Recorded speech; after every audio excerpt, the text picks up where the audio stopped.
Thanks, Keith. I'm just going to share screen just a second. Yeah. Hopefully this will work. It's good to see you on here, Debbie. Let's see, and yeah.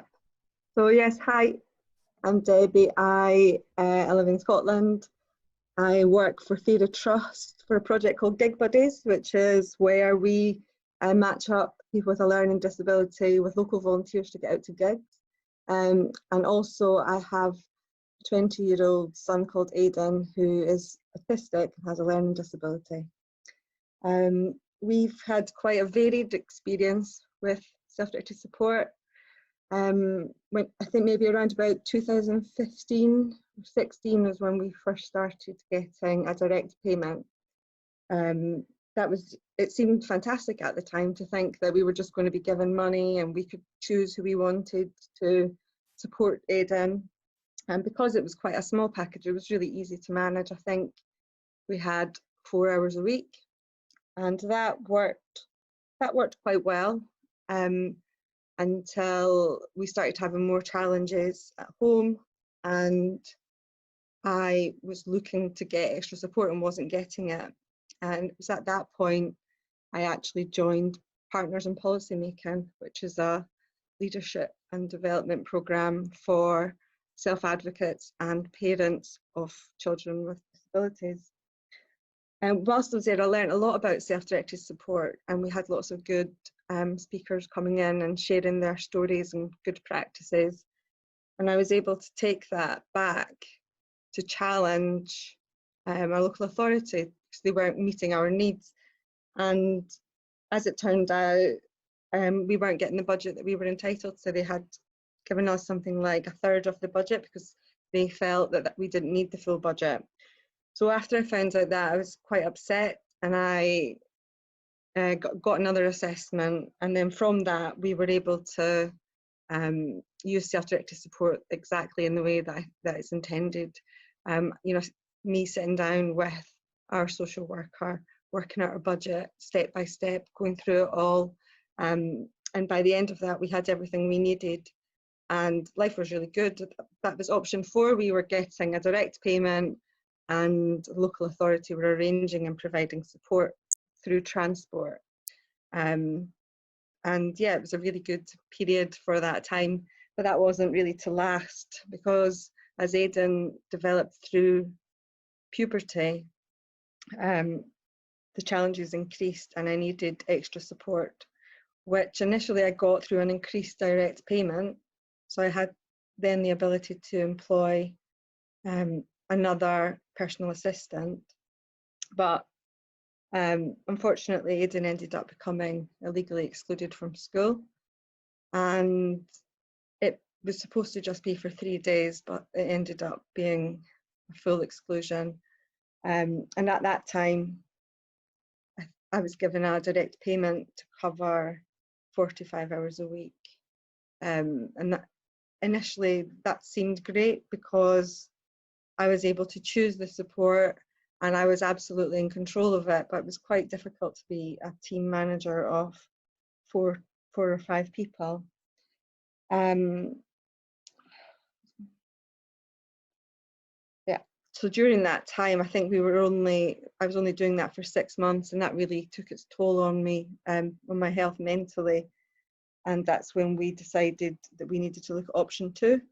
And we were really lucky to find a really great provider, Sea Change, who came in and became Aiden's support provider. So that took a lot of pressure off from me, and it worked so well, in fact, that I realised that what I really needed was for Aiden to get his own home, and he's now fully supported in his own home 24/7 by Sea Change. So we're now fully onto option 2. So self-directed support has meant that Aiden and I both have our lives back. We both have our lives back, and we're both happy. So yeah. It's a bit strange not having a group interaction. So yeah, so challenges and obstacles.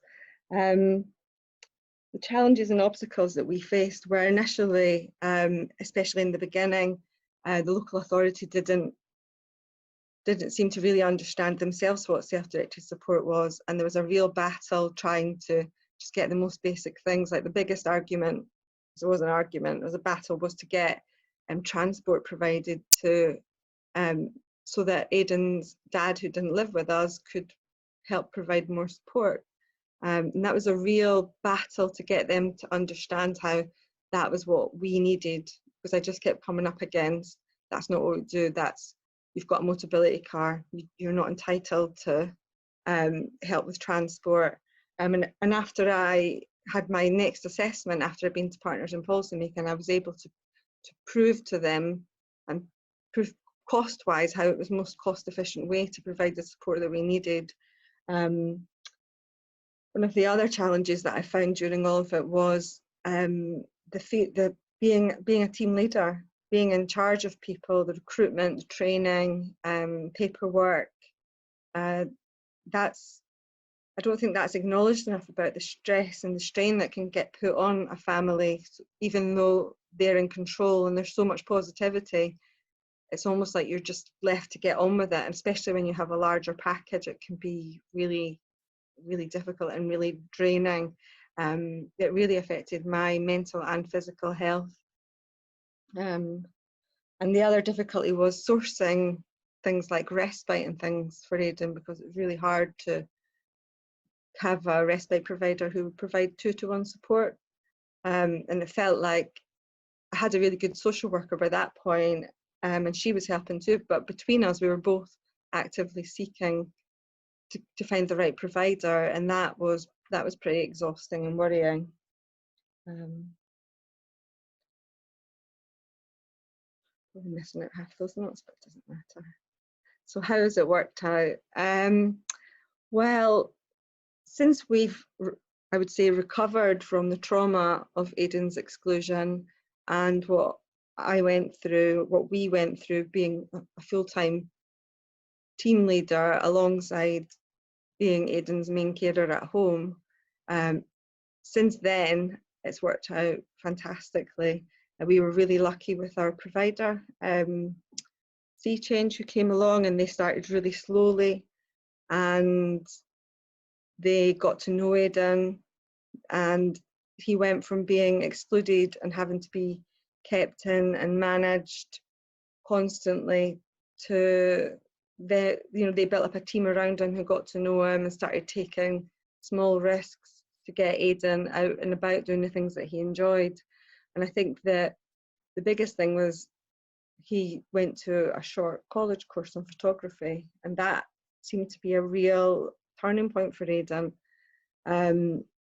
They investigated a local woodcraft group, and he started going along there weekly. And I forgot to mention before that, as part of my budget when Aiden was excluded, I was allowed to use the remainder of it to lease an office space for Aiden, so that he didn't have to just be at home all the time, that during the day he would have somewhere to go. And that's what the little picture of there's Aiden lying on a sofa is here. That's him in his office. This is him at college. This is him in a planning meeting, and this is him out with his team. I think they were out for a drink or going to see a gig or something. And this is Aiden when he got his house keys. So yeah, so it's worked out really well. He's now been in his own home for about 6 months. It's not been completely smooth. It's been a little bit rocky, but generally he's doing fantastic. Mm-hmm. Debbie, so I just wanted to say, so for you, it worked out much better when you could get an organisation that could both provide the right support and manage the money on behalf of you. Yeah, didn't it? I had always avoided that because I was, I felt that I'd get less for my money. Mm-hmm. I thought that I'd get less hours of support, because that was one of the other challenges, is going into an assessment and the local authority are still speaking in just hours, and then they're showing you the money So it seems as if you won't get enough support if you do it through option 2. That was a real issue I had in my head. I couldn't understand, how can I give the money to someone else which costs more? I won't get the support I needed. But that, it was like overnight the stress was lifted from my shoulders. And I think after 6 or 8 months of Sea Change providing support for Aiden, I knew that there was no way I would ever go back to managing team and the budget. And I was lucky that I managed to find an organisation that I really trusted, and to move forward for Aiden to get his own home and be fully supported by them. And it's amazing. I don't have to stress if someone has a day off or if someone's sick. Back when I was managing 4 or 5 people, I was getting texts at 10:30, 11 o'clock at night to tell me that they'd booked a holiday in 2 weeks' time, or that they weren't going to be able to come in the morning.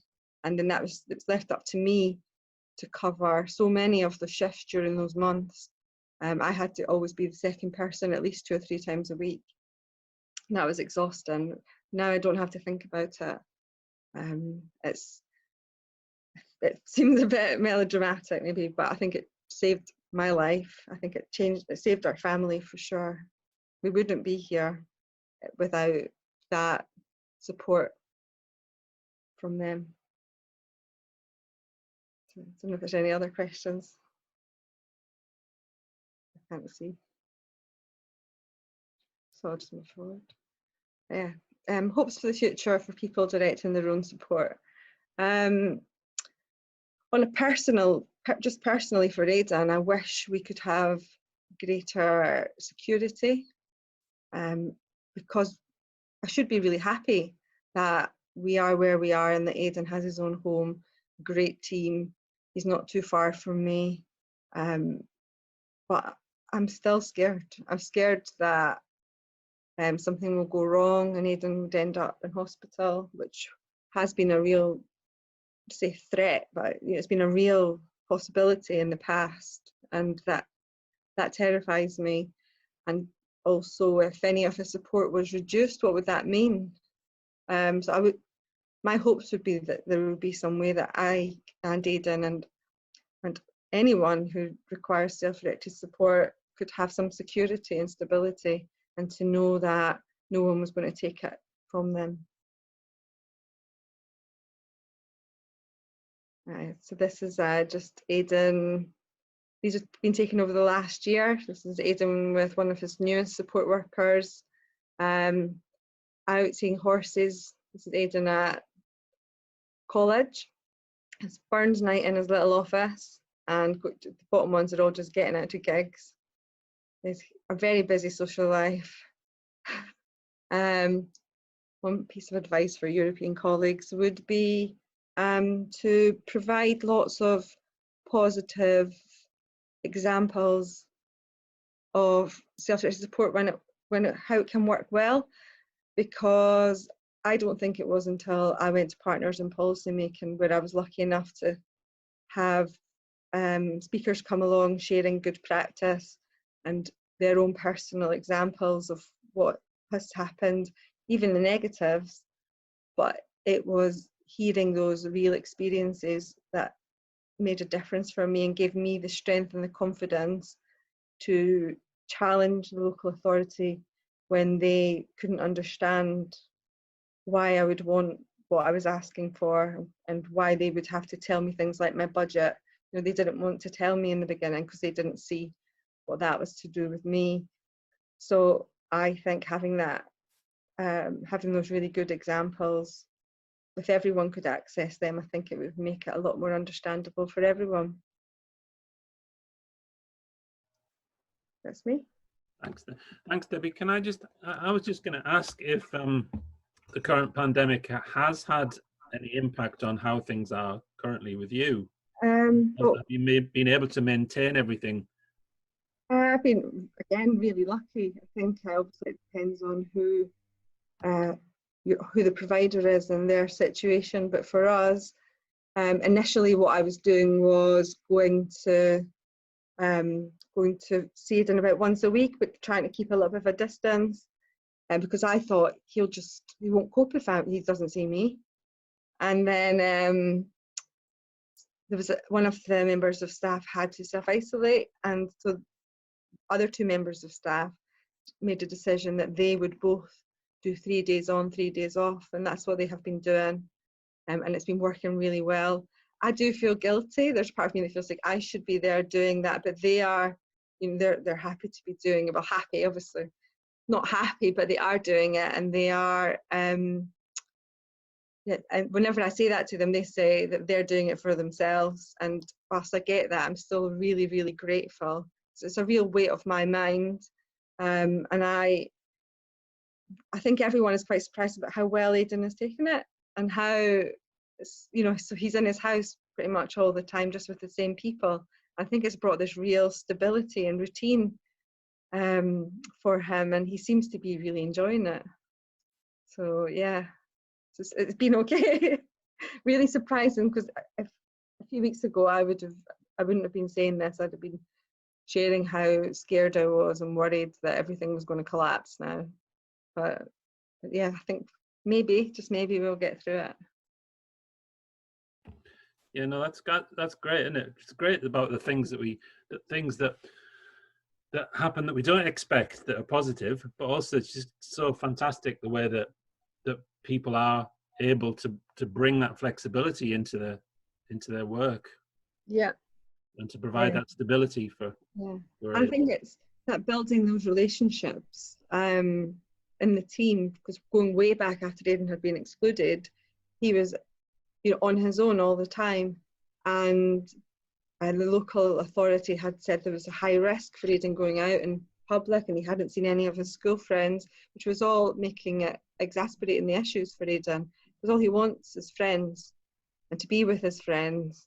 And so the team leader just started taking those steps towards, not straight away, I think it was like 3 or 4 months later, after she had personally got to know Aiden, getting out to other places, going along to gig buddies, and getting in touch with Aiden's school friends one at a time to see if they would like to meet up.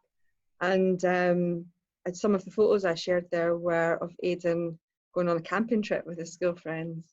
So they supported Aiden to contact his friends to go camping, and going for walks in the woods. They had a housewarming bonfire at his house.